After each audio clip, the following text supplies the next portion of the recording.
Travelling is a wonderful thing. మీరు ఏం చేస్తున్నారని ఎవరైనా అడిగితే ఆమె ట్రావెలర్ అని చెప్పాలని ఉంటుంది. గ్రూప్తో వెళ్ళి గైడ్ వెనకాల తిరిగే వాళ్ళని టూరిస్టులు అంటారు.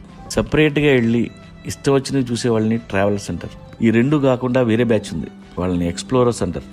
ఎక్స్ప్లోరింగ్ చేయాలంటే బాల్స్ ఉండాలి, లైఫ్లో ఒంటరిగా ఉండాలి. ఉదయం కాగానే తాజాగా పుడుతూ ఉంటా, కాలం ఇప్పుడే నన్ను కనగా అనగనగా అంటూనే ఉంటా, ఎప్పుడు పూర్తవనే అవక తుదిలేని కథ నేనుగా.